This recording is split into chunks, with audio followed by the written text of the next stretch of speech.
What's up and welcome back to the Scuffed Ass Podcast for episode number 334. Don't worry, I actually pressed the record button this time. Oh, thank goodness. Well, no, that's not true. I pressed the record button. What happened last time? Oh, yeah, the OBS didn't think I had a microphone. Mm-hmm. So, I actually have a microphone this time. So, do with that what you will. I wonder how you doing. I'm tired. What are you tired of? I don't know. I worked and then worked out and came home. Since when do you work out? As much as I can. No. I was busy last week, so I didn't get to work out, but this week a little slower, so we're allowed an hour of PT a day. So long as we don't have any other pressing issues. So I tried to take advantage of it. Fun. I miss having a gym. I really do. Yeah, It was nice. I refused to pay for one. right. That's the nice part about working where I work. I have access to a free one. Yeah, fuck you. I know. I understand. I paid for a membership for a while, Yeah. and it actually wasn't like that bad of a price. It was still like $40-something a month. Fair. But Also awful. yeah, I would agree. And then trying to cancel that membership, you might as well have been trying to thread a spaghetti noodle through a bobcat's ass. I think pretty sure that would have been easier. Okay. What a weird way to phrase anything, but okay. Well, that's my specialty. Weird phrases. Fair enough, I guess. Mm-hmm. What was this weird argument me and Caleb had the other day? No way. You and Caleb had an argument? Yeah, football. Uh-huh. But I don't What remember else? what. Oh, we kept arguing. We did a redraft of the 2021 draft. So that was the Trevor Lawrence year. Yeah. T-Law ended up going pick number 9 to the Broncos. There were a few spots we had an argument. I was arguing with him about Jacksonville at 1 because he's like, well, it was a bad situation. It's like, yeah, but with T-Law, they go to the playoffs in 2 years. You take Micah Parsons, they get Kenny Pickett the next fucking year. And guess what? They're not in the playoffs still to this day. I understand there's an argument to be made about the situation mattering. That's why I didn't pick T-Law at 2 to the Jets, because that situation is what he was claiming the Jaguars was. Right. And then he didn't pick him for the 49ers, which made no sense. They went quarterback in this draft, and he's like, yeah, but if you get Pat Surtain, you fix their corner issue. And it's like, yeah. And if you, oh, my camera died. What the fuck? Oh. That was Yeah, a dude. fun post. Oh, it's back. All right. Yeah. So, and I was like, yeah, and if they have Trevor Lawrence, they win 2 fucking Super Bowls, you dipshit. And he's like, well, they might win those games if they have a corner. And it's like, no, they won't. Their defense was fine. The issue was Brock Purdy and Jimmy Garoppolo can't throw a fucking football. Right. What are we doing? Yep.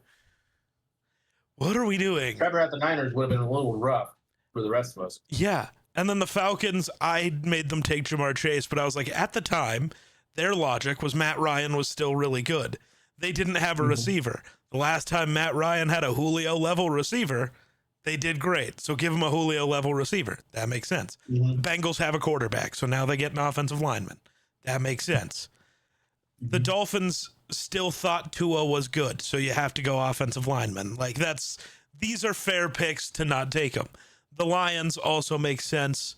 The Panthers at the time had just traded a second round pick for Sam Darnold. You're not drafting a quarterback. That just doesn't make sense. Right.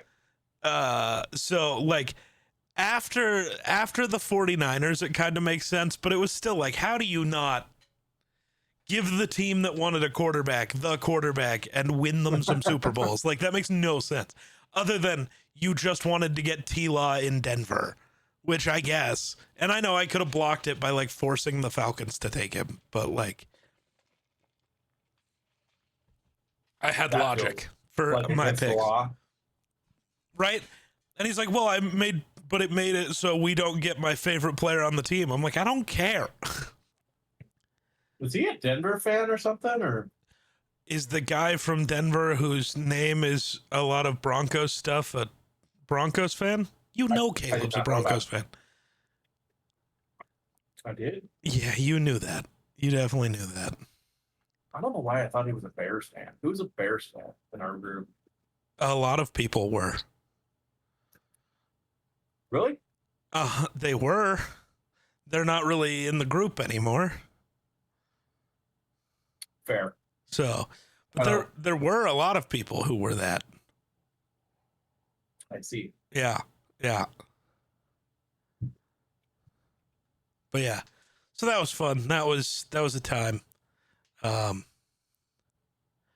was sad because I couldn't bring myself to force the Vikings to draft Justin Fields, even though that's what I wanted them to do back in the day. Because I was like, I know it's all situation dependent, and in a better situation, he's probably good. Mm-hmm. But also, the Vikings were in the end of Zimmer era with Kirk Cousins. This team is supposed to win. I also get you don't take a quarterback. So they got Milton Williams, the defensive tackle for the Patriots, who's really good. So, I'll take that. In our 2 redrafts we've done, if we just give the teams the guys we picked instead of what they actually did, the Vikings would have Milton Williams and Joel Bitonio at guard. So, maybe Cuzzo doesn't get killed by Dexter Lawrence in that one playoff game, and which would be unfortunate because then maybe Ed Donatel doesn't get fired, and then Brian Flores isn't a Viking, and that's a whole problem. Yeah, Look, but then bad things happen, but sometimes again, they need to. Kirk might have not have been he might have been comfortable and would have thrown something more than the check down. Right. But that's what I mean. Like, maybe we win that game, but also then we win that game and, you don't fire guys, and because that team wasn't going to win a Super Bowl. Like, we know that. Okay, to be fair, you don't know shit about shit ever. But like, right. That team did not have what it needed to really be a competitive team like that. So Right, it would have but shocked anyone if they had managed to win. how many teams throughout history, started a season or even got halfway through the season and thought, wow, there's no way in hell these guys are going to the Super Bowl and winning it. That's true. I mean, we just did that with the Seahawks recently. Tom Brady shows up and Yeah. So, like, I'm not going to say it was impossible. It just, it doesn't feel Right. like what was coming, It doesn't feel like what was going to be next was that. Right. So, who knows, though? The world's a crazy place. Right. But, yeah, I think the team I'm building the best is probably the Browns. We've decided we've changed up, instead of our order being like one of us is picking evens, one of us is picking odds. We've assembled, each of us have 8 teams that we're always going to pick for. Because once we do a bunch of redrafts, Caleb's going to assemble what the rosters would have been if we would have been the ones drafting and had this all been real. The Browns have gone kind of crazy, though, because we're in a world where injuries probably don't happen. Like, it's a new world, so injuries aren't something we're betting against. So the Browns right now in this draft, they take Zach Martin, the guard, the future Hall of Famer, and they get Teddy Bridgewater. That's who they get in the first draft we did. In the next one, they end up with... this was a long time away after that. Oh, do they only have 1 pick in this class? Where the hell's their other pick? I'm confused. I don't know where the Browns are. Right where you left them. No, I guess they do only get one, but they get Nick Bolton, the Chiefs linebacker, who's won some things. Yeah. He's been pretty all right. So the Browns I'm having fun with. The Vikings I'm doing okay with. I think there's another team that I've been building in a fun way. Oh, it might be the Dolphins. Yeah, because I gave them Christian Darrisaw and Amon-Ra St. Brown because I was like, this is a team that like wants to run the ball, and Amon-Ra is like the best run blocking receiver. And if you're giving them Tua, like he only does well throwing short and over the middle, which is like the only thing Amon-Ra is good at running routes for. That makes way more sense than Jalen Waddle. And then with the other pick they had, the Dolphins got that one guy who plays the football. An edge rusher, Kyle Van Noy, because we let Caleb pick and he picks bad sometimes. Though, to be fair, we started with the 2014 draft class, which you'd think was really good. Because, like, you get Khalil Mack, you get Aaron Donald, you get Zach Martin, you get Devontae Adams, Mike Evans. Like, there's some Hall of Famers. But then, like, there's also a lot of really not. Yeah, it's like, it's very top heavy. And, like, yeah, if you have one of those top picks, you're feeling great. But if you don't, you're not feeling too good. I feel like that's a very common thing to happen in the draft. A lot of times it's just a lot of very good with not a lot of top end. But this is just a lot of like bad. Like you have guys going in the first round. Trey Turner, who was a offensive lineman for the Bills, who's already retired, is like an easy first round pick in this class. Like Teddy Bridgewater had to be. We still ended up picking Johnny Manziel, who didn't play good in the first round. Like Malcolm Butler, who was an undrafted free agent, is now a first round draft pick. Jerick McKinnon, who was like a decent running back, is a first round draft. Like Telvin Smith, who was a good linebacker for 3 years and then retired, is going in the first round. Like this draft class was tough. Yeah, I gotta admit, that's pretty bad. Yeah. And then Jadeveon Clowney, who was the number 1 overall pick in this class, goes 22nd. Because he, like, as a prospect, was one of the greatest prospects ever. As an NFL player, he's been good. He gets you 8 sacks every year and is a good run defender. Don't ask him for more than that. But, like, that's one of those, it's like, that's not a bad number 1 overall pick. It's just like you were expecting Aaron Donald and Khalil Mack.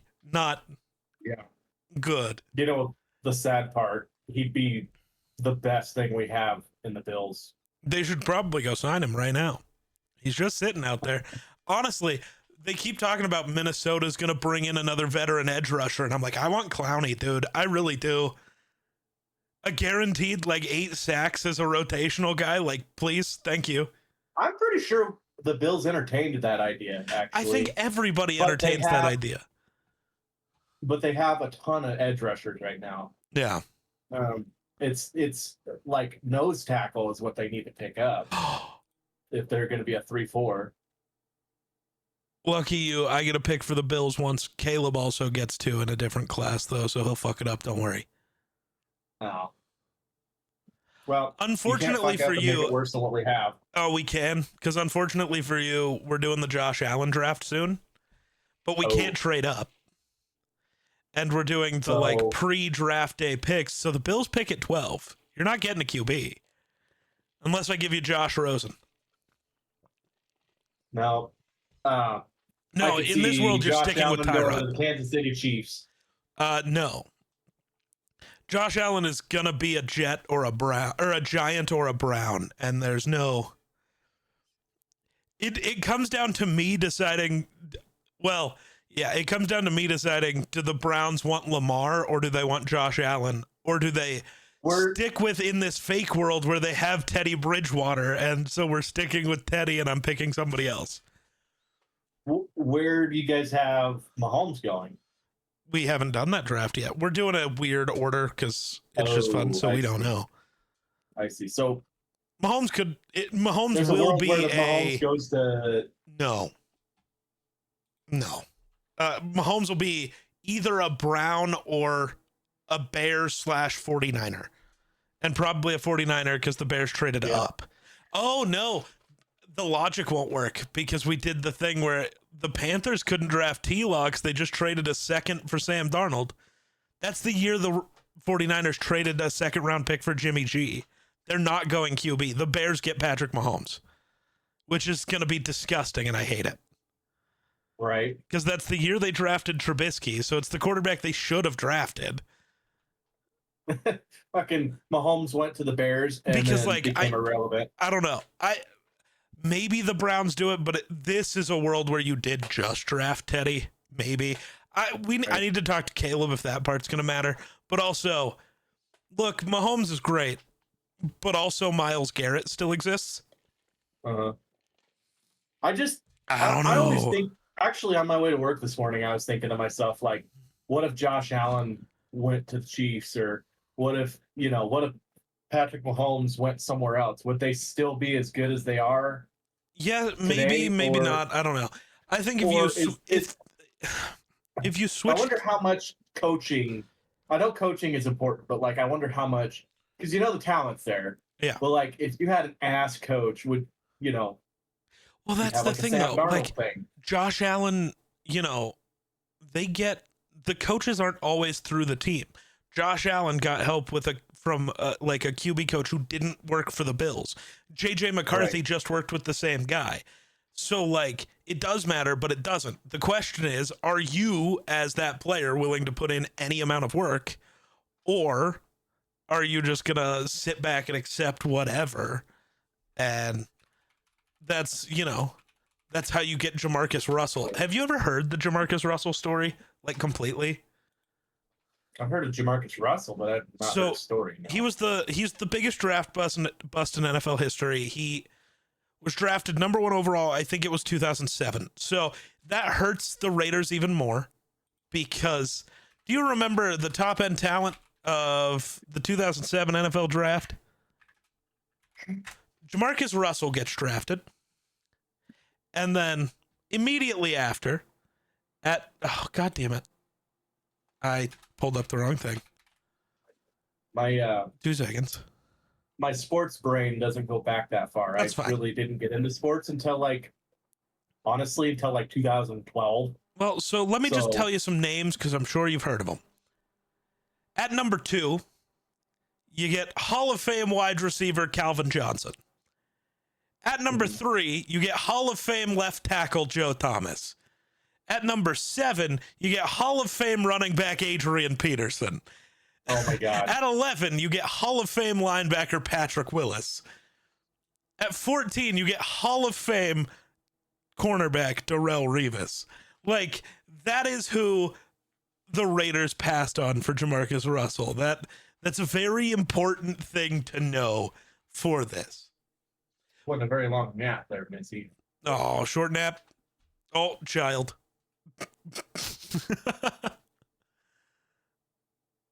There's a child. Hello, everyone. I like to poop on Dad and throw up on him. Oh, and cry. See and what you've done? Hungry. Oh, my goodness. That's really funny, though. She's really tired. It's probably her bath time here soon, and then off to bed. Bed? What's that? Yeah. Yeah. She does pretty good usually. Every once in a while, we'll have like an off night where she doesn't sleep real well, but those aren't super, consistent. But yeah, But yeah, you're right. There was so many chances you had to hit on something, and you. But you take Jamarcus Russell, whose draft profile, like, hold on, like, he wasn't viewed as a problem. Part of the issue is this was back before the rookie pay scale existed. So if you got drafted first overall, you just got to negotiate a contract. So you got to make whatever the fuck you wanted. So Jamarcus Russell held out through the entirety of mini camp, training camp, the preseason, and into the regular season. So he wasn't doing anything because he was trying to, get paid. And like, he wasn't ranked awful. grades out now looking back at the combine as the fourth best quarterback in this class, but that's just through his like production score at the combine and his athleticism tests. But like there were reasons, there was hype around Jamarcus Russell for real reasons. He had a huge arm. He was at least looked like a decent athlete. What we've learned is that he wasn't, but yeah. He lied on his resume. Kinda, yeah. But the big thing was when he got to the Raiders, he showed up overweight after he held out all this time, and then there were questions about his work ethic after that. So they are the team that did the thing. They didn't put $100 bill in his book like that Draft Day movie does. Right. But they gave him a CD with a bunch of plays on it, and they wanted his opinion on the plays. Except the CD was blank, and they gave it to him and said, come tell us about what plays you like and what plays you don't like tomorrow. And the next day, he comes in, and they ask about the CD and all the plays, and he's like, no, coach, I'm good with all of them. Let's run whatever you want. I liked them all. He never watched it. He just straight up lied. And, like, that was the thing with Jamarcus Russell. He is the definition of a draft bust, because it's not that the talent wasn't there. It's not that he got hurt. It's not that the situation was particularly bad. It was the 2007 Raiders, but like the situation isn't what caused him the problem. He just didn't want to play quarterback. It was the question I continued to have about Josh Allen is like, he had, like we talked about this early on. He has all the tools. Will he ever be that quarterback? Will he ever take the time and put in the effort needed? And he did. And he turned out to be the quarterback that we all agreed he would be if he put in that work. Right. Do I think Josh Allen still turns into that? I think so, because of that. Like, it's an outside of the team factor where he was willing to put in the work to get better. It's the same thing with Sam Darnold, where yes, it was bad early because of situation, but he was willing to put in the work to continue to get better. And then he was waiting for when he got that other opportunity, because sometimes you're going to lose your chance. It's the same with Geno. You're going to lose your chance. You're going to have to grind through being a backup for a long time. But what do you do when that chance falls out of the sky again? And some guys make the most of that, and some guys give up. Josh Rosen gave up. You know, Baker Mayfield and Sam Darnold never gave up, and I think Josh would have fit in the same way. I think Lamar would have been fine wherever he went. Mahomes is weird because he wasn't looked at as the same type of prospect. But now if you go back and like watch him at Texas Tech, it's like, you know, maybe he should have been. Like, he had all these traits. Like, you're really just saying, well, he played at Texas Tech. And it's like, you can't helmet scout like that. And that's what was happening at the time for him. Right. Because, like, there's no... You watch the tape, it's like Trubisky didn't do a single thing better. Why was he a better QB prospect? That doesn't make sense. And, like, even if you take out the benefit of, like, you know what he becomes, it's like just watching what they were back then. Mahomes was part of one of the greatest college football games of all time. The Mahomes-Baker college game. This game, the final score was 66-59. Baker Mayfield was 27 of 36 for 554 yards and 7 touchdowns. And Patrick Mahomes was 52 of 88. He threw 88 times in this football game for 734 yards and 5 touchdowns. Jesus Christ. Yeah, dude. There wasn't much defense. God damn. Also, just as a shout, you know who the leading rusher on the Texas Tech team was that game? Patrick Mahomes, 12 carries for 85 yards and 2 touchdowns. Huh. Baker had some help. He had Joe Mixon rushing for 263 yards on the ground. Right.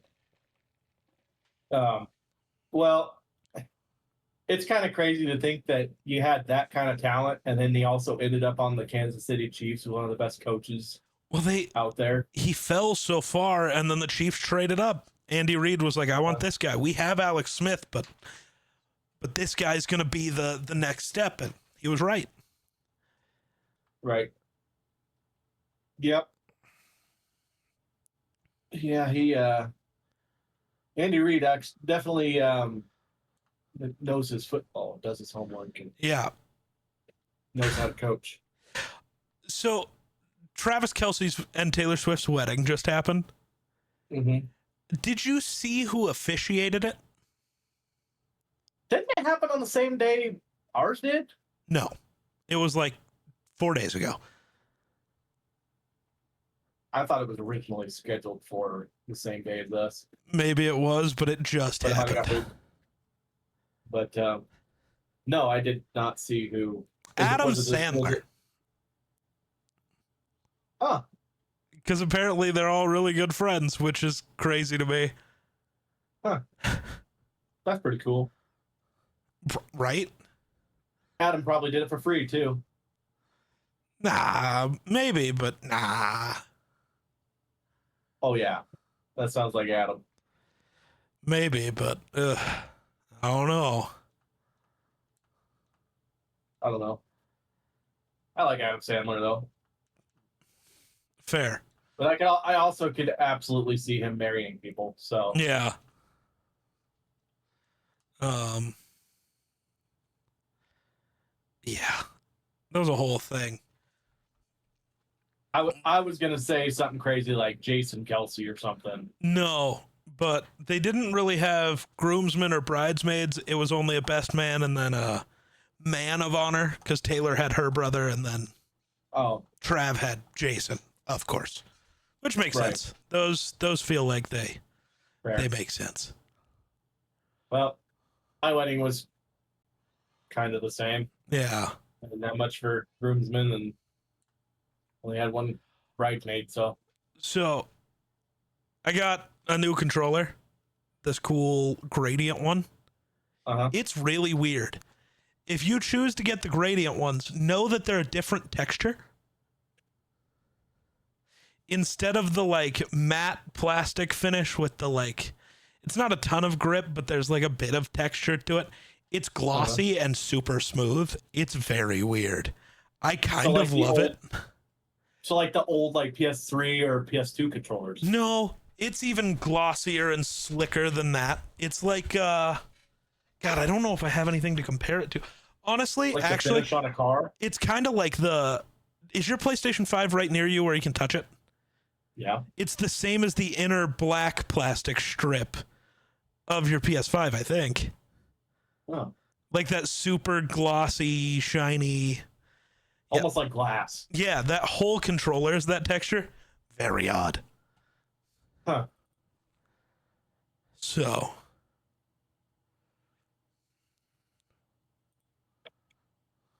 So this controller that I have, the top of it is kind of that glassy texture, and the bottom of it is it's got like, I don't know how to explain it, interesting. like a rough finish. So it's got a little bit of grip. Oh, did But I've you? also owned controllers that have been like actual rubber. Yeah. Yeah. The gradient ones are cool. There's a red one, a green one, and a blue one. I just liked the blue. I had to buy new controllers, so I had a bunch of controller issues. Fair. It happens. Did you know the biggest update to Minecraft and upgrade, I guess, ever has happened? Really? They added an incredible feature. You can now sit. They added cushions, so you can put cushions on any flat surface, including parts of stairs, like how you'd use stairs to make like little chairs and shit. You can add cushions, and you can now sit. Huh. You can finally use the goofy shit you build in Minecraft. Interesting. It's crazy. That's it?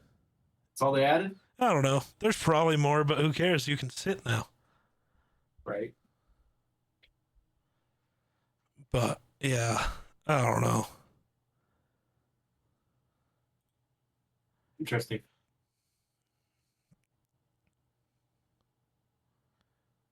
I don't know either.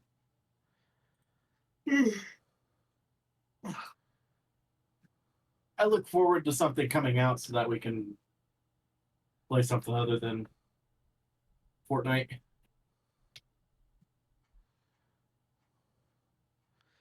Nah, Fortnite's the best. What do you mean? I mean, it's something to play. I wouldn't say it's the best, It's the best. What do you mean? especially since I'm so bad at it. That's the biggest issue. Like, if I was good at Fortnite, I think I'd have a lot more fun. But I'm just so bad at it. It's pretty embarrassing. Fair, I get that. The average 4-year-old is probably better at Fortnite than I am. So Have you considered just getting better though? I try, but unfortunately, I'm getting old or something. So Fair. it's only down from here. I've been getting really into simulator games recently, if you couldn't tell by that being all I upload on YouTube right now. I've been trying to figure out my next big video. It just takes time, and the simulator videos take an hour to record, and then there's not really much of an edit, so it's just like, here you go. Cool. Enjoy this. Yeah, Or not. I think it's pretty good, though. Sometimes it's funny. I say some crazy shit in the simulator games, though. It's wild. But hey, Yeah. I own a grocery store now, and a movie theater, and some other things. So, you know how it is. Yeah. Yeah. I play Farm Simulator from time to time. I don't know. I like simulator games. I don't know. I have to be in the mood for them. It's kind of like Minecraft. Like every once in a while, I get in the mood for Minecraft, and I'll just sit there and play Minecraft for a month or so, and then move on to something else. Fair. I have been thinking about Minecraft recently, but also, Like, I think about it, and then I'm like, there's a lot to this. Right? Yeah. So, I don't know.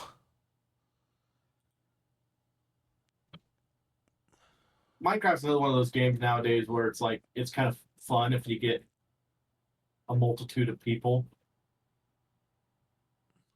that you actually like to be on the map and Yeah. can trust to not do crazy shit. You know? Yeah. But I don't know.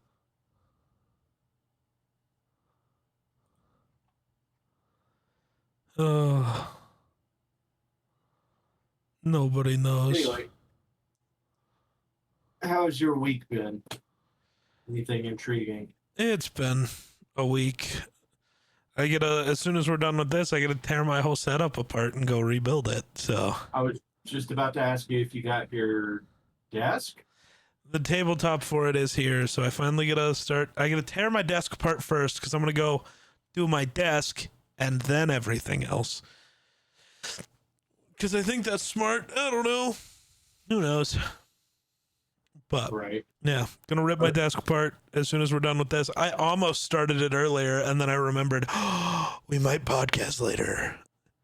Mm-hmm. And then I was like, I don't know how long this is gonna take, so I don't want to risk not getting an episode done. Right.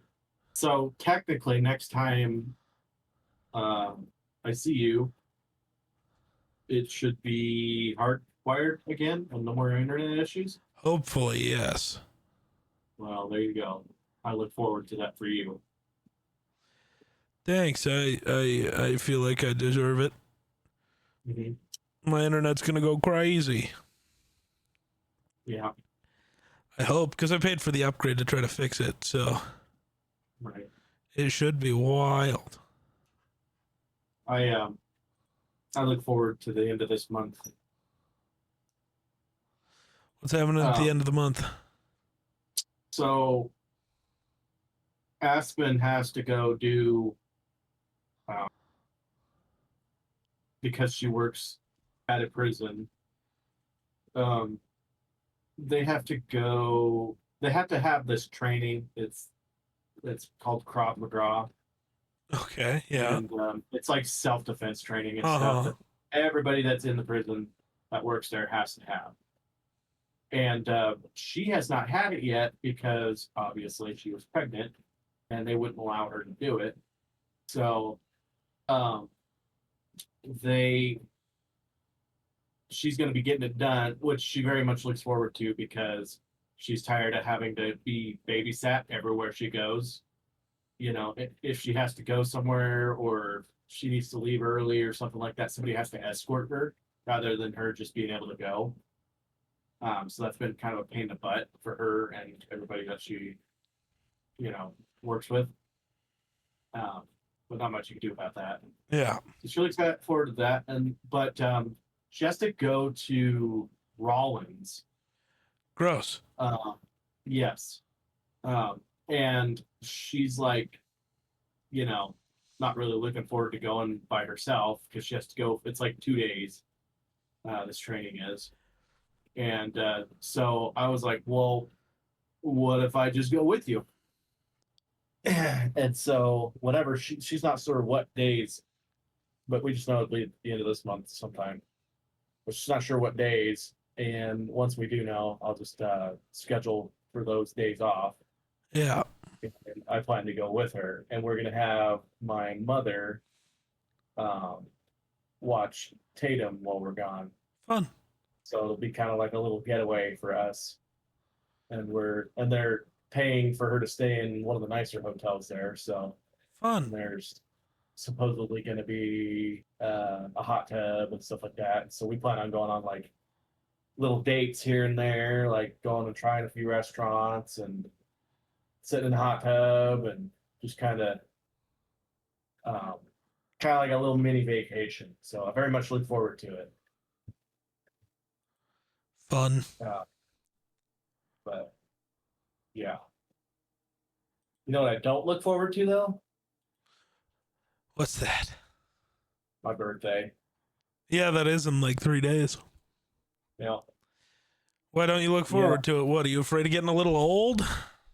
I'm getting closer to 30. Yeah, fucking grandpa over here. Jesus Christ. It feels gross. Feels gross. I can't. It feels fucking I never- weird, dude. Yes, I'd never. Well, part of me feels like I don't know. I didn't think I was going to make it this far, Right? which Yep. is crazy because it's not like I did that much crazy shit in my younger days. Yes, like, you did. But I also, just, as a younger person, a lot of people foresee themselves living to be 100 years old. Not me. nope. I foreseen myself living to maybe 23 or something. And so here I am creeping up on 30. I don't know how to feel about it. Next thing Yeah. you know, I'm gonna, pull my hammy getting out of bed or something like that. Happens to the worst of us. Yep. But I don't know. Stuff to look forward to. And in October, Aspen and I are going on our honeymoon. Oh, Finally. man, if that happens to you, you're going to cry.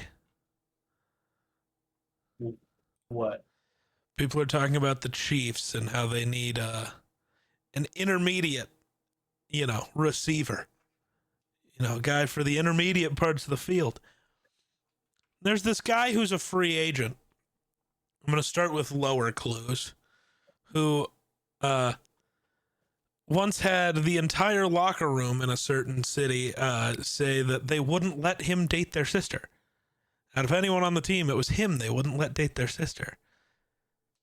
Part of one of the most famous plays in NFL history, has now played for 4 teams, including both of ours. Dog, if Diggs goes to the Chiefs and wins the Super Bowl, you're gonna cry. Dude, if the Chiefs win another Super Bowl anyways, I'm probably gonna cry. Yeah, but if they do so with Diggs making the game-winning catch, He's a cheater. God, imagine if the Patriots would have won with Diggs last year. Yeah. Well, because it becomes the immediate Josh Allen can't even be considered the best quarterback in his own division. The same weapon gets given to Drake May, and Drake May immediately wins the Super Bowl, and Josh didn't. Though, it is funny, looking at things statistically, I feel much less bad for Josh Allen. Because it's like, well, his defenses were never that good, and the offenses weren't that good, and like statistically, every year, every part of Josh Allen's team has been better than Patrick Mahomes's. Like you can say, well, Mahomes had Kelsey. It's like, well, Allen had Diggs for most of it, so that's about the same thing. I get, they also had Tyreek, but like they, sacrificed the run game for that. The Bills didn't. The Bills there's something with that team. It might be cursed, the same as the Vikings. Honestly, because it's not that they don't have the talent to get there. It's just every single year some crazy shit happens.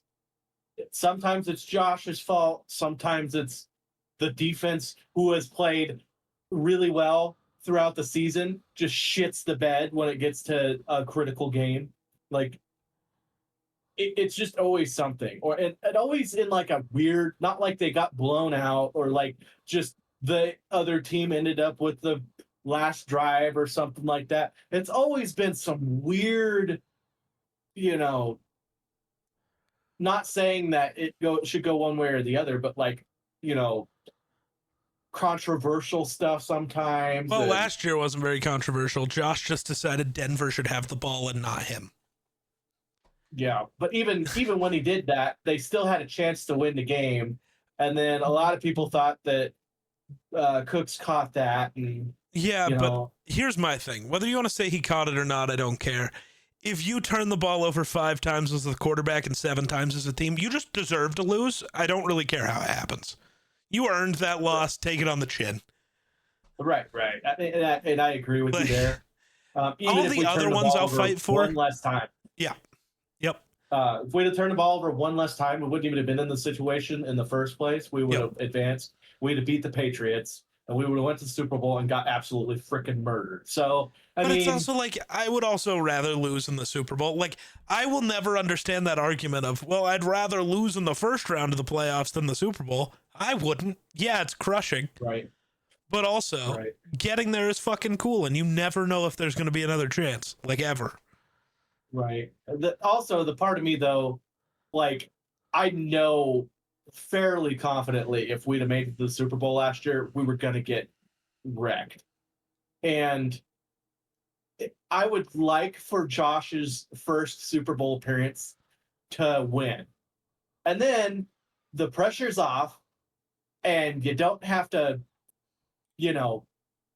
be so, I don't know, compressed when you play football. And sometimes I think that helps if you're not stressed about you've accomplished, kind of like Patrick Mahomes. He really, really, really tried to get his first Super Bowl, and once he did win the first Super Bowl, it's like he, I don't know, took a step forward when it came to being relaxed and playing football and just playing it because you enjoy it, rather than I have to get this done for my community. I have to get this done for the team. I owe it to the team.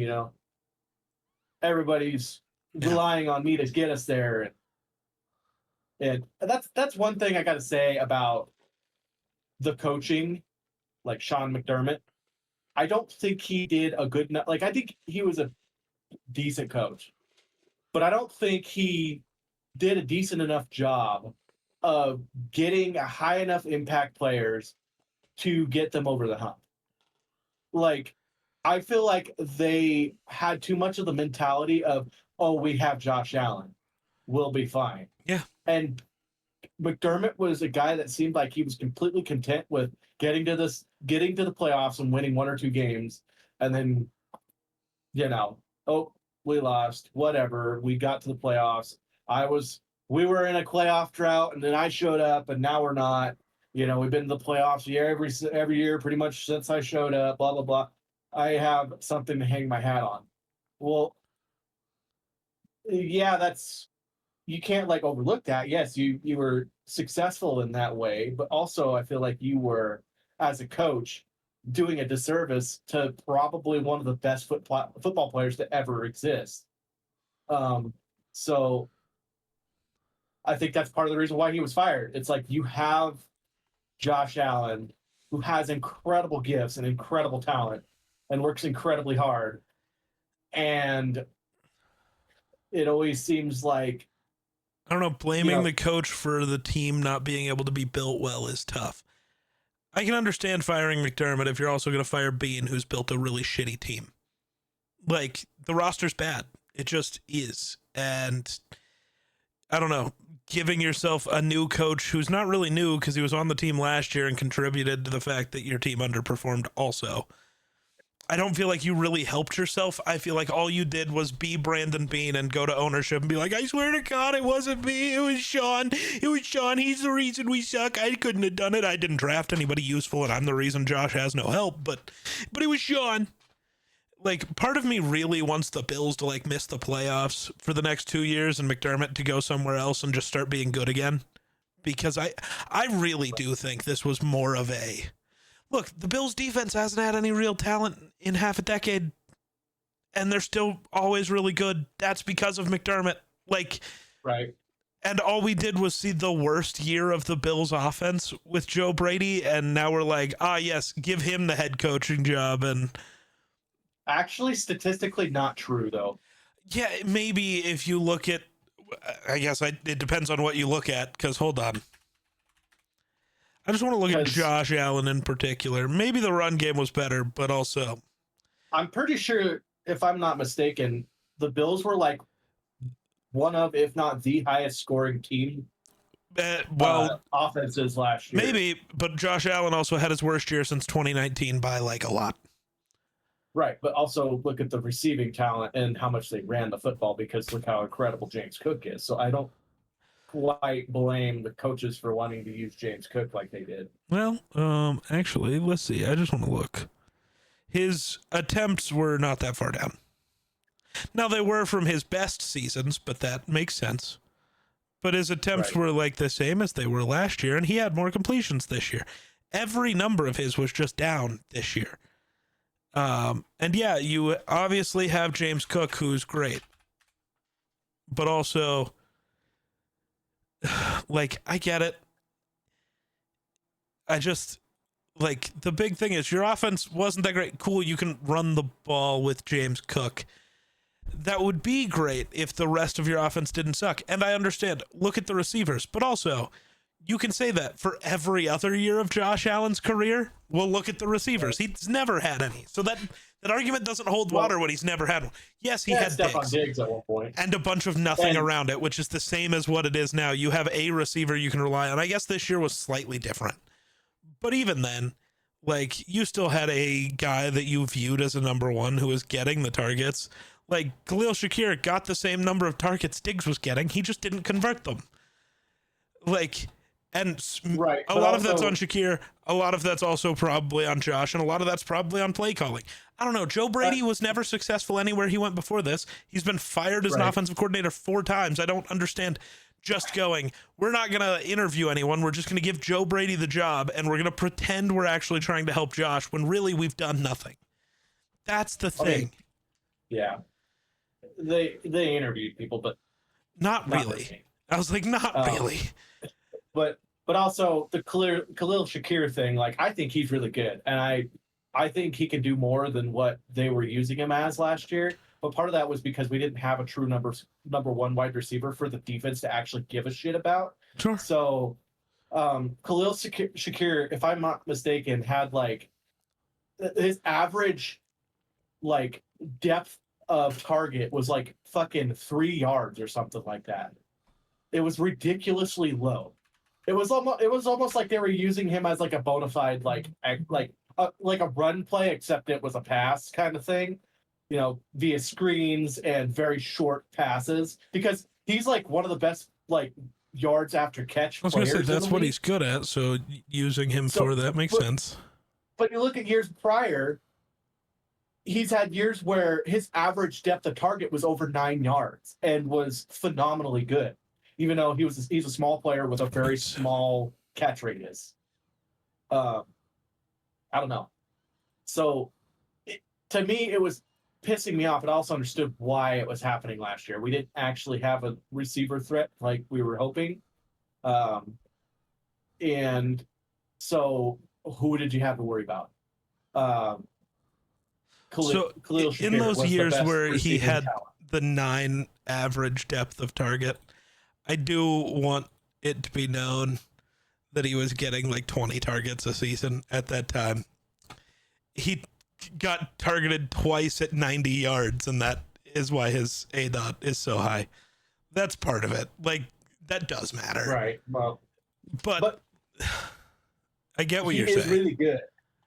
He's a great slot wide receiver, but you can't have a great slot wide receiver and not have a true number one wide receiver, because slots work because they go unnoticed, in my opinion. Yeah. So if your best receiver out there is the slot receiver, I want to agree, they're but gonna get Amon-Ra noticed. exists. Amon-Ra's a slot guy. And he's the number one and by far the only good receiver on Detroit. They just put him in the slot and use him. He's just better and actually converts with his targets. That's the issue. Is like, Khalil Shakir is good, but he's not great. And you're like, the Bills continue to do the thing where they hang their hat on, well, we don't have a guy who's top 10, but like he's top 32. He's better than average. And it's like, that's not good enough. That's never good enough. And that's just all that Bean will do. And we're going to keep... Look, when Joe Brady gets fired in the next 3 years, probably, and it's the same thing, and Bean's just going to keep getting the job. I don't know. I don't see a way out for the Bills that doesn't involve a complete overhaul where they actually fix the team. right? Bean's tried to build this team for a decade, and it was never close to good enough. Well, I think he's done a better job this year because I think his job's on the line. So he's actually like, oh shit, We'll see. I had a scapegoat through Sean McDermott. I better get my ass in gear. And they've done a better job at hiring and recruiting talent. They've got they're going with a different scheme and defense. So they're changing. They're doing some changes. We don't know how that's going to work out yet. There's so much transition that's going on right now that I don't know if you could completely fault them for if this season doesn't go as well as they hope. I don't know how many teams out there who have an authority change like they've had, that the Bills have, and immediately turn around and have an incredible season where they go to the Super Bowl and win. So The Patriots, literally this year. I'm not saying it doesn't happen. I'm just saying it happens a lot. And if your team is that good, it should matter. And the Bills get this conversation a little different because, the expectation is the same for the Ravens. The issue is they get an easier scapegoat because it's, will Lamar be healthy? If the answer is yes, they have the same expectation. But if the answer is no, you're not going to blame anybody if Lamar gets hurt. Josh never gets hurt, so that's different. And, realistically, you haven't changed that much as a team, and, you've supposedly only made improvements. So if you're not in at least the AFC Championship game, it's a massive failure. Based on everything you've said, you got a better coach. The O-line's the same. The only big change on offense is you added a real wide receiver one. Defensively, you're bringing everybody back except you added CJ Gardner-Johnson and Bradley Chubb. That should be a huge improvement. What's the team going to do? And so if you don't majorly improve, that matters. Right. Because then you're stuck in the same place you've been for a decade. Yes and no on the defense, because we're going to a completely different defense. So you're having to go and use players that were Sean McDermott era where he had a specific type of player that he wanted for a specific type of job. The defense we're transitioning into is, right, which is why you swapped Bosa for Chubb, and most of the other guys will fit the exact same way. Ugh, computer. I thought my computer just exploded again. I was freaked out. I was going to be pissed. I got weather rolling in over us right now too. That Love could that. screw with my internet. So, yay me. But yeah, But like, I also first time as a head defensive coach, and so there's a lot of what ifs. At least we're changing. At least we're doing something else because, our defense has been such we're inviting you to kill us by death by 1,000 cuts, which was kind of Sean McDermott's like motto. And we're transitioning into a defense where it's like, big risk, big gain type thing. That's the extra big problem. We want big risk, big gain, but we don't have a single above average defensive player. You're just big risk with no reward because I don't trust anyone to reward you on this defense. And McDermott's defense didn't used to be that. The issue is you got rid of every superstar he had. Either they aged out like Poyer and Hyde and Tre'Davious White, or they just left. Like, that's the big thing. Is like, yeah, you're changing, but also, again, it feels like change just for the sake of change. Of course the defense had to change. You got rid of your defensive guy. But, like, you're keeping everything else the same. And I don't know that... Look, half the reason the Bills have been as good as they are is like, yeah, McDermott's defense is death by 1,000 cuts, but god damn it, does it work? When are you ever not in the game? Right. Like, that matters. Like, obviously, McDermott's not Flores. He's not Mike McDonald in Seattle. Nobody else is those guys, though, is kind of the big thing. Like, that's kind of what those two are touted for, is like, yeah, they're going to coach a defense to a point where it really doesn't matter who you have. They're going to go crazy. And the real difference between McDermott, like the real opposite end would be Flores. Because McDermott is everything's going to stay in front of us. We're not going to leave anybody open. We're not going to leave gaps. We're going to just let you kind of dink and dunk and pick. Yeah. Which Flores always runs too high safety, but that's just to confuse you. The amount of technically cover -1 that the Vikings run is really confusing. Nobody's ever used that term before because it shouldn't exist. Cover 0 means every person running a route just has a singular man matched up on them. It's man coverage. That's cover 0. The Vikings don't do that. They'll run cover -1. They'll leave a guy wide open and say, we're just going to get to you so fast you can't find him. We're going to confuse you and then get to you so fast you can't find the guy wide open for the touchdown. And 90% of the time it works.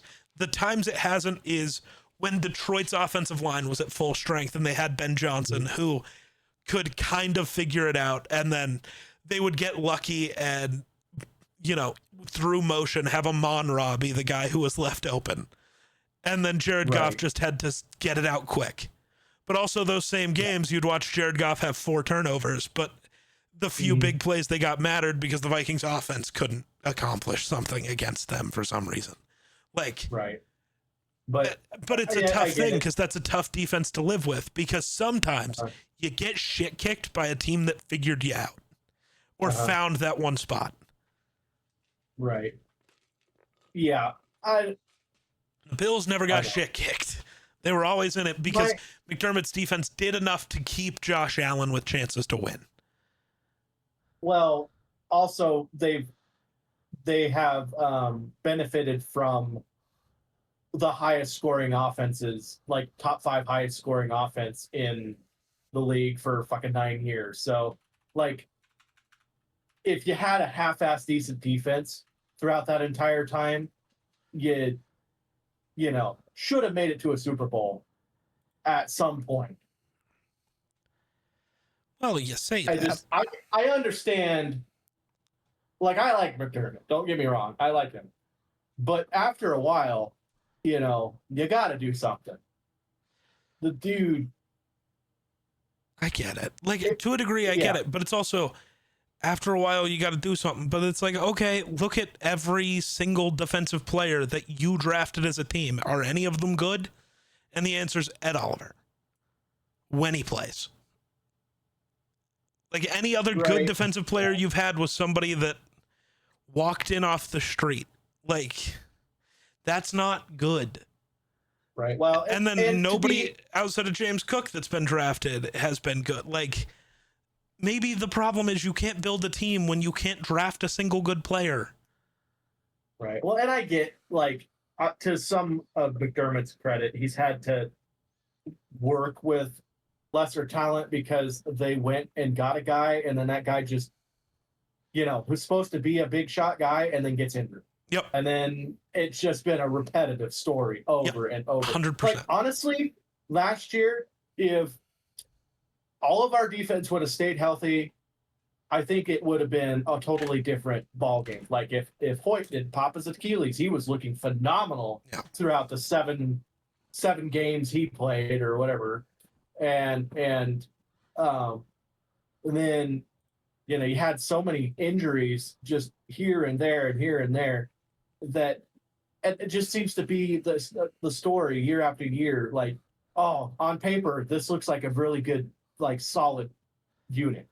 Yeah. And then and so, like, I get kind of the way the draft went and what they're doing with the new coach, defensive coach, with the fact that he's, like, overstocking high value positions, if you know what I mean. Yeah, but overstocking it with players who aren't good enough to ever play doesn't really do much for you. What are you saying? CJ Gardner-Johnson is not good enough to I'm play? saying CJ Gardner-Johnson has been hurt multiple times, and last year got cut by 4 different teams. He might not be good enough to play anymore. Like, that is a real consideration. When you got added to multiple playoff teams to help them with playoff runs, and 2 weeks in, they went, actually, we don't want you. Maybe that's a sign that the Bills are the Bills, and you're getting another guy who's past his prime and not good. I don't know if that was necessarily, like, a talent thing. I think that was more of a character thing, and they didn't get along. So why is he going to get along here? I don't know. Like, the Texans and Bears and Eagles all said no. That makes no sense, because all of those teams could use a guy like CJ Gardner-Johnson. So maybe the issue is CJ Gardner-Johnson. Like, that's a major consideration. And I just wanted to go back and look, and now I'm upset for you. Last year's draft class, so you took Maxwell Hairston at 30. Carson Schlesinger, the defensive rookie of the year and already one of the best linebackers in football, went at 33. Nicky Manwari, the safety for Seattle who almost won Super Bowl MVP, went at 35. And then this is technically after your next pick, but also Will Johnson, who looked like the best rookie corner last year, also went right after that. Imagine if you had Schlesinger and Manwari for that playoff run instead of TJ Sanders and Maxwell Hairston. Or even if you go a different way, Manwari and Will Johnson, or Schlesinger and Will Johnson. Imagine if you had a real corner. Because guess what? Like, the other thing with Hairston is he was also coming off an injury, which I didn't realize, or he got injured very early into camp or something, because he didn't play most of the year. If you were not going to care about injury risks, why didn't you take Will Johnson, who, if it wasn't for injury, would have been a top 5 pick? That makes no sense. Like, and I know I was screaming that at the time, but it's like, every year when I look at the draft, you can look at every position the Bills need, and they choose to pick guys who make no sense. And, like, they don't fit McDermott's scheme better either, so it's obviously not McDermott getting to make the pick. It's Beane thinking he's the smartest guy in the room, making the dumbest pick in the room every time. Fuck, you could have had Luther Burden, who was just awesome for the Bears. And then you don't have to give up anything for DJ Moore. You just get Luther Burden. Every time I look at the Bills, I watch Beane make the dumbest decision at every turn because he's trying to act like he's smarter than you. And it always backfires. Oh, well, we got CJ Gardner-Johnson. That's a big name. It's like, yeah, but why did 4 other teams and then 31 other teams say they didn't want him? Like, that matters. Normally, the NFL tells you when a guy should be done pretty quickly. It happened with Deontay Johnson a few years ago, where he leaves the Steelers, goes to the Panthers and isn't good, gets cut from the Panthers and then bounces to 4 different teams. Maybe you shouldn't give him another chance the next year. That was the NFL telling you he's done. Yeah. I don't know. And maybe I'm over reading into it. But like, it's the same thing with Minnesota. It's why Kwesi lost his job, and Kwesi got a way shorter leash than Bean's getting. And Kwesi had some much better picks in there than Bean has, at least recently. Obviously, there's the Josh Allen elephant in the room, but also it's been a decade. So, like, you got to build past that at some point. Right. Well, I will say one thing that Bean is really good at picking is offensive linemen. He is really good at getting offensive linemen. Except for the last that's one pretty he much picked. it. Because I was going to say, he hasn't picked one in a while. Because Dawkins and Brown were his picks, but Spencer Brown was 2017 or 20 something. No, Spencer Brown was 2021. That was more recent. But like Osiris Torrance hasn't been good. Connor McGovern, I don't think was drafted by the Bills. I don't think Osiris Torrance has been bad.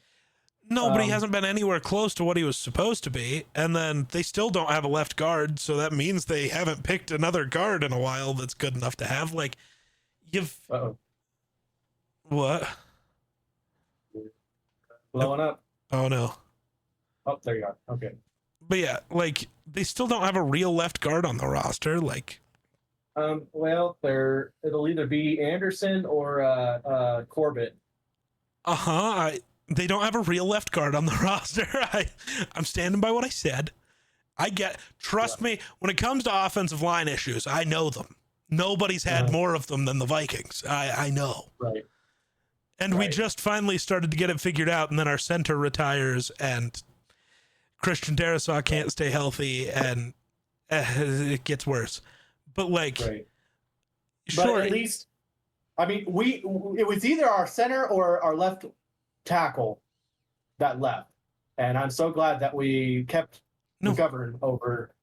No, you kept McGovern. You mean your left guard? Because you still have Deion Dawkins, and he's still going to be there. Okay, I don't remember who the left guard was that left. It was. Damn it. It's at the tip of my tongue. He went to.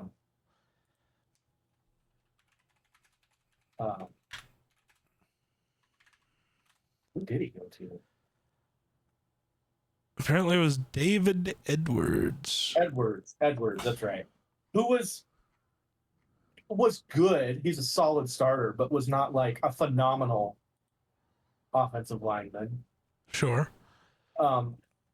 So, like, there's a very good chance that Anderson ends up being, a good player, but not a phenomenal player, just like what we fair. lost. So, like, but he's also already in year 4, so who knows for sure. Right, but you look at, like, if we'd have lost, we got to give him credit for bringing back our center, who is like one of the best centers in the league. Fair.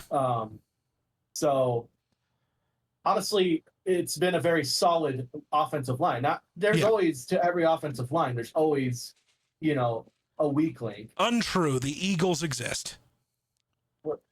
Yes, but again, like, maybe it's not fair to compare lines is there's weak links, And maybe it's not, well, we're talking about the thing he does best, and maybe it's not fair to compare Bean and Howie Roseman.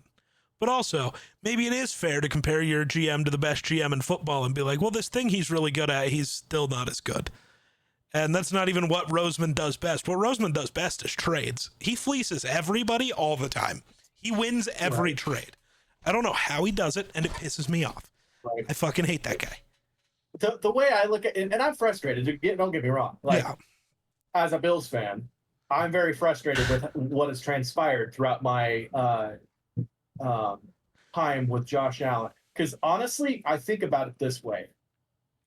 Remove Josh Allen from the picture. What are the Bills? They don't make the playoffs ever. It depends, actually. I don't know. I could see them. The issue is I could see them if you had like Tyrod, right? The guy who Josh replaced. If you had Tyrod and you kept the run game and the defense was where it's been, you are a constant, like, whatever it is now, 9-8 team. I was going to say 9-7 team, but that's not what it is now. You're a constant, like, 9-8. Maybe you make the playoffs, a few times.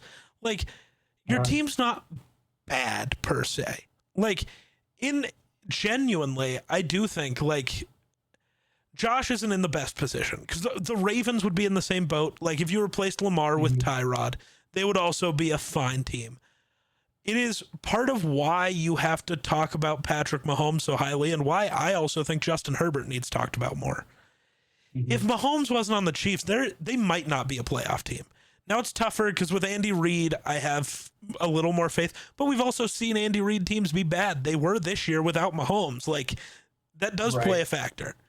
And like the Chiefs defense claims to look good, but also like they're good in spots. And that's what Steve Spagnuolo is known for. If you need that one stop, I trust the Chiefs defense. I do not trust them for an entire game. You can beat the Chiefs by just beating the shit out of them early. The issue is Mahomes always kept it close, which is kind of a similar thing to Josh. But the difference is I trusted the Chiefs have playmakers and continue to have playmakers. And I don't know if it's because like this year, they let go of Trent McDuffie. So who's their playmaker going to be in the secondary? Oh, they drafted Mansour Delane, who's like the best corner prospect we've seen in a decade. Cool. You know, and they have Chris Jones. The Bills haven't had a guy like Chris Jones in a long time. And that's what the Chiefs do. Their defense is much worse, but they have Mahomes, and which is the same as the Allen thing, but you trust the Chiefs to make a play when it's needed. You don't trust the Bills to do that. And then the Chargers, they don't have any of that. So the fact that they've been this good, maybe we need to talk about Justin Herbert more. I get it. He sucks in the playoffs. So did Manning early on. I don't care. He's carrying shitty teams to the playoffs. Now it looks like he finally has a good roster. Let's give him a minute to figure it out. Like, he's been so good in the regular season. He deserves the time to take some lumps in the playoffs. The same with Lamar. But Lamar falls into the same category as Josh, where the team is good, but who the fuck is making the play when the Ravens need it? Now, they just got Trey Hendrickson, so maybe he's the guy. Like, and that's why, like, if I were to bet, like, even though they both made improvements, who do I think does better? The Ravens. They made an actual change at head coach that actually matters. They went and got an actual guy, and then they added actual playmakers. They didn't go, well, maybe Bradley Chubb can find that thing he did that one time. No, they went, oh, here's the guy who leads the NFL in sacks the last 4 years. Let's go see if he can continue to be the guy he is. Like, that's a better bet. It's not the Bills going, oh, let's go get Von Miller, who was that guy 3 years ago, but he's not anymore. Like, they made a smarter move. So which means I also should hold them to a higher standard. The issue is it also comes down to the Ravens are admitting they needed to change. The Bills are just continuing to do roster construction wise the same thing. They kind of admitted they needed a change. I just think they're afraid to make the one that they actually needs. Yeah. Well, all I'm saying is this year will be a good test as to what we can expect. Because it's a tough roster. It's a tough string of games this year. So last year, honestly, everybody talks about the Patriots having a soft schedule, but Bills also had a pretty soft schedule. So there's that. And we made the playoffs, no problem. But like this year, you know, there's a good chance we start off the season like, you know, 4-1. So we'll see. But also the Bills have the weird thing where like they lose to teams they shouldn't lose to, but win against really good teams. I can't really put my finger on that either. It's like you can go out there and you can beat the Ravens, you can beat literally anyone. Yeah. But you play the Dolphins and get shit kicked. Like what are you doing? Why do you have to do this to me? Go out there and absolutely murder the teams that you should murder. And, you know, if you lose to a good team, I don't feel as bad about that. Fair. So I don't know. I'm intrigued by the Vikings schedule this year. Was that a Monday night game? Nice. We get Vikings Bills on Monday Night Football. Yeah. Hail Murray Part 2. Oh, God. I'm sure. But CJ gets an interception, ends the game. No, CJ's probably the guy who gives it up because he was too busy yelling about the play before where there was an incompletion where he was the closest defender and he's acting like he's the guy. That is my favorite thing corners do. It's so funny. The ball is thrown out of bounds and really they got beat, but it was an incompletion, so they celebrate like they're the best player on the field. It's so funny. Right. The Vikings opening schedule is interesting. They get the Packers first game of the season, then the Bears, and then Tampa, Miami, New Orleans, which isn't too bad. You know, the Vikings might get the benefit of a bit of an easy schedule here because then you get Indy, which it depends on which Daniel Jones comes back, I guess. Right. Detroit, Buffalo, Green Bay, and maybe San Fran is a tough run. I'm kind of low on San Fran right now. I don't really like their offensive line's not that good. Their receiving room is fine, but like Mike Evans to the 49ers feels like it's like the very end of the career. It's like, oh, Andre Johnson's now a Titan. He's going to be great, right? Oh, no, he sucks. Like, that's what that feels like. The Bills, pretty much, yeah. Yeah. And then defensively, I don't trust many people outside of Fred like Warner and Nick Bosa. Move 4 years ago. Yeah. Yep, pretty much. But then they get Falcons, Panthers, Patriots, who I don't really know how to feel about right now. And then Lions, Commanders, Jets, Bears. Vikings might not do too bad. I like it. I cross my fingers and hope for a Vikings-Bills Super Bowl. That'd be great. That would suck trying to figure out that money situation, but that'd be great. Oh shit, because we're going to that fucking game. I don't care what organ I have to sell, but hey man, apparently you can get $100,000 for a testicle. I don't know where you sell that. I got one already. Yeah, I got a kid, so I don't necessarily need. I only need one, so I literally can't have kids, so it doesn't matter. You can take them. I don't care. Take them both. Yeah, I don't really care. I don't know who I gotta talk to get this handled and get my $200,000, but I'd do it right in a heartbeat. Yeah, I don't know. Gonna go to the Super Bowl in LA. Let's go. No, we know the Rams are gonna go win the Super Bowl in LA. We know it. No. Yeah. The Rams don't exist this year. They're disqualified. Just give them the ring. Everybody else is fighting for second place in reality. They can have their ring and we're fighting for a different Super Bowl. But yeah. Watch the Rams not make the playoffs. I mean, maybe that happens if Stafford gets hurt, but dude, the amount of the team having to explode that would have to happen to get there, I just don't. Just watch. I'm just saying. Everybody in their right mind right now is like, oh shit, it's going to be the Rams and whoever the hell is on the other side. Yeah, man, I just don't see a world where that happens. Because, like, even if Stafford gets hurt, like, that's why they just drafted Ty Simpson, I think. Is, like, they wanted a guy they could trust to, like, make the offense work. Because with that defense, I don't really think you got to try hard, you know? Right. Like, Myles Garrett's just going to eat people. Braden Fisk's just going to eat people. Kobe Turner's just going to eat people. I keep forgetting that they added Trent McDuffie, which is really fucking annoying. I keep forgetting he exists. That's dumb.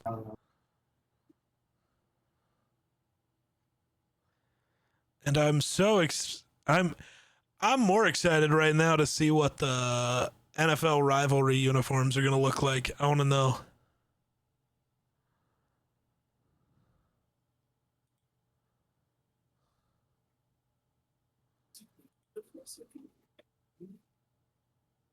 So, I don't know.